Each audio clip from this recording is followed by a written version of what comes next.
అబ్బబ్బా! చెప్పి చెప్పి మా నోర్లు గుంజుతున్నాయి గానీ, సర్కారుకు మాత్రం చెవు మీద పేను వారినట్టు గూడా ఉంటలేదు గదా! అరే! పాపం పోర్లంతా తిండి కోసం పడుతున్న తిప్పల జూడుర్రి. ఏం గోసలివి?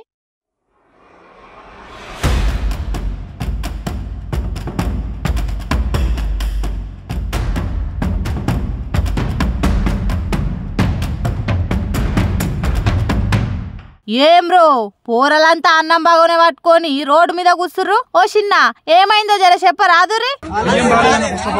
బియ్యం బాగాలేదు, అసలు ఏది కూడా బాగాలేదన్న. ఒక్కటని కాదు, ఫుడ్, బాత్రూమ్స్ కూడా. మేడం రిపేర్ చేపిస్తున్నది, ఒక నెల అయింది, రిపేర్ కూడా చెప్పలేదు. ప్రతి ఒక్కటి ప్రాబ్లం అన్న. వాటర్ కూడా ప్రాబ్లం, ప్రతి ఒక్కటి ప్రాబ్లం అన్న. ప్రాబ్లం అనేది లేదు, ప్రాబ్లం అనేది లేదన్న. ప్రతి ఒక్కటి problem hostel. BC hostel Chaitanyapuri. ఆ గది కథ Dilsukhnagar PNT colony BC హాస్టల్లా ఉడికి ఉడకని అన్నం పెట్టి మా పానాలు తీస్తుర్రు. మేము ఈ తిండి తినలే మొర్రో అని సీదా అన్నం డేక్ష పట్టుకొని వచ్చి రోడ్డు మీద కూర్చొని ధర్నా చేస్తురు పిల్లగాళ్ళంతా. ఆ తిండి ఎంత అధ్వానంగా ఉంటే పిల్లగాళ్ళకి ఇట్లా రోడ్డు ఎక్కుతారు చెప్పుర్రి. చదువుల కోసం ఇంట్లో పరిస్థితులు చక్కగా లేకున్నా కష్టమో నష్టమో ఇట్లా సర్కార్ హాస్టల్ నుండి చదువుకుందామని ఇల్లు ఆకిలి ఇడిచొస్తే వాళ్ళు పెట్టే తిండి మా పానాల మీదికే వస్తుంది. మాకు న్యాయం జరిగేదాకా ఇడికెళ్ళి అస్సలు కదలేదేలే అని మొండిపట్టు పట్టి కూసుర్రు. ఇక ఇప్పుడు ఈ ముచ్చట తెలిసిన వాళ్ళంతా షీ ఈ సర్కార్కు ఎన్ని జరిగినా ఎంత మంది తిట్టినా బుద్ధి వస్తట్టు లేరు కదా అని గరమైతుర్రు. ఇక ప్రతిపక్షాలైతే ఇదేనా మీ ప్రజాపాలన, ఏం తెలియని పిల్లగాల పానాలతోని చెలగాట మాడుడేనా మీ మార్పు అనుకుంటా తిట్టిన తిట్టు తిట్టకుట పొట్టు పొట్టాడుచుకుంటుర్రు. ఇక పిల్లగాళ్ళ అయ్యవ్వలైతే మీ కోట్లేసి మా గుయ్యి మేమే దవ్వుకున్నట్టాయే కదా అని బాధపడుతుర్రు. మళ్ళీ ఇన్నిగానం ఫుడ్ పాయిజన్ ధర్నాలు అవుతున్నా కూడా సర్కార్కు ఎందుకు పట్టింపు ఉంటలేదో వాళ్ళకే తెలియాలి. ఈ కాంగ్రెస్ పాలనలా ఇంకెన్ని ఘోరాలు చూస్తామో అని భయపడుతుర్రు పైసలు లేక పిల్లలను సర్కార్ హాస్టళ్లలో పెట్టి చదివిపిస్తున్న తల్లిదండ్రులు.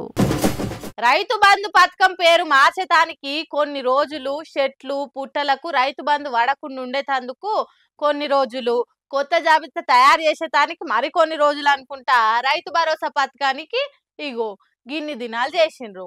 వానకాలం రైతు బంధు ఊసేలేదు. ఇంకెప్పుడు వస్తాయిరా దేవుడా పెట్టుబడి సాయం పైసలని రైతన్నలు ఎదురు చూస్తుంటే కాలమంతా గడిచినాక ఈ నడవనే సీఎం రేవంత్ రెడ్డి రైతన్నల సెల్లులు టింగు టింగు అని మోగుతాయి అన్నాడు. చాలా అన్నట్టే టింగు టింగు మోగుతున్నాయట సెల్ ఫోన్లు. కానీ కొన్ని దిక్కుల కొత్త ప్రాబ్లం వచ్చిందట రైతన్నలకు. అదేందో మీరే చూడుర్రి. ఇగొస్తాయి ఆగొస్తాయి రైతు భరోసా పైసలను ఎదురు చూస్తే వచ్చిన పైసలు ఏనుగు ఎలక్కాయ తింటే పండు పైలం గుజ్జు మాయమన్నట్టు అయినాయట. ఆ ముచ్చటేందో ఆఫీసర్ మేడాన్ని అడుగుతున్నారు రైతన్నలు. అదేందో మీరే నుండ్రి.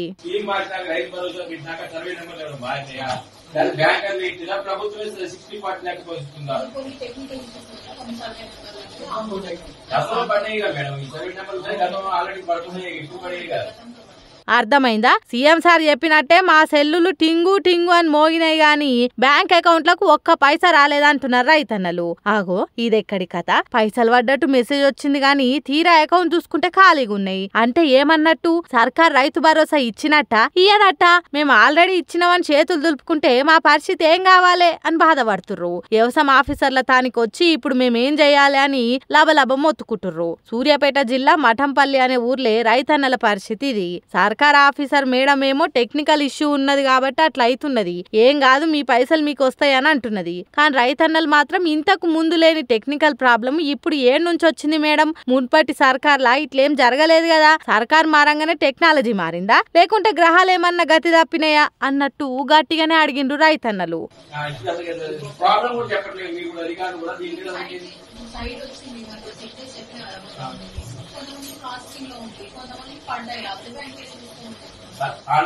వాళ్ళకి మెసేజ్ రాను బ్యాంక్ చూడవచ్చు అది మాకు పడలేదు కాబట్టి మీరు ఏమన్నా ప్రాసెసింగ్ అంటే ప్రాసెసింగ్ దేనికి బ్యాంక్ ప్రాసెసింగ్ పాపం నౌకరీ చేసేటోళ్ళు మాత్రం ఏం చేస్తారు, సర్కారు ఏం చెప్తే గదే చేస్తారు. ఇటు రైతులకు అటు సర్కారుకు నడుమ సతమతమయ్యే కథ అవుతున్నది ఆఫీసర్లది. ఆఫీసర్ల ముచ్చట పక్కకు పెడితే రైతన్నల పరిస్థితి ఘోరంగా ఉన్నది.